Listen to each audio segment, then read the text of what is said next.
Tapos mula noon, rumakit-rakit ka na, hindi ka nakapag-aral? Ang nangyari po niyan, pinagsasabay ko po ang pag-aaral at saka ang pagtatrabaho. Ang pinakamahirap lang po talaga, Ma'am Cara, hindi ko na po siya, na-pursue yung pag-aaral. So, natapos po ako, high school na lang po. Medyo napagtanong namin ng mama ko yun kasi gusto nga ng mama ko nga mag-aral din ako. Ngayon po kasi, nagbabago na po yung utak ko eh. Ngayon gusto ko na ulit mag-aral. Parang naisip ko ngayon na hindi pa naman huli ang lahat. Pero that time, siguro po, mas gusto kong magtrabaho kasi napagod po ako na papasok po ako sa umaga, tapos magtatrabaho po ulit ako ng gabi, tapos kailangan ko ulit mag-aral. So, napagod po yung utak ko nun. So, nag-decide po ako bilang bata at sinabi ko sa nanay ko na, Ma, parang kailangan ko ata magtrabaho na lang muna. Kahit na bata ka lang. Opo. Nagtatry po sila mama nun that time, magnegosyo, pero puro trial and error nangyayari. Cute pa kasi ako eh. Pinagmayabang ko sa kanya. Na-close talaga tayo. Hindi ka ba nagkaroon ng hinanakit na ang bata-bata mo pa, ikaw yung bumuhat sa buong pamilya? Meron po. Na-question ko rin po yung nanay ko. Kasi syempre, di ko rin po parang masisi yung pamilya ko na magkaroon din ng, hindi po sobrang pera, yung magkaroon ng pera. So may mga pagkakamali ako nakikita dati nung bata ako na syempre, hindi naalagaan siguro yung pera ko nung that time. So, na-question ko po yun sa nanay ko. Ano sinabi mo? Ma, parang ilang taon din akong nakikinig sa'yo. At hindi ako nagkaroon ng sama ng loob sa'yo. Kasi sobrang mahal na mahal kita, ma eh. Sobrang lahat ng nangyayari sa akin sa buhay ko na ito, lahat na ito dahil din yun sa'yo. Ikaw yung naging bridge na to. Kumbaga kung wala yung kakapalan na mukha mo, ma, wala ako dito ngayon. Pero, Hindi tayo perfecto. Lahat tayo nagkakamali.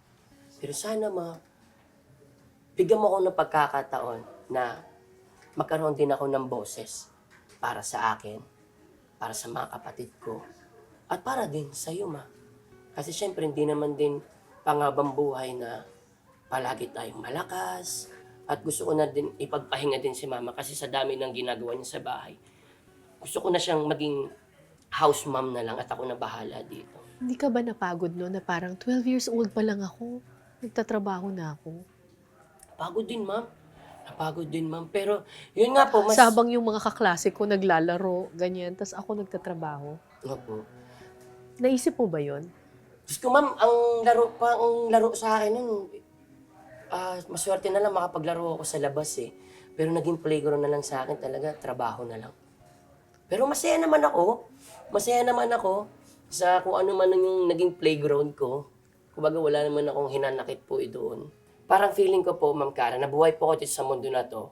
Hindi po para sa akin. Di ko alam kung people pleaser po ba ako. Ganon. Pero yun ako eh. Nagawa ko yung part ko sa nanay ko ngayon.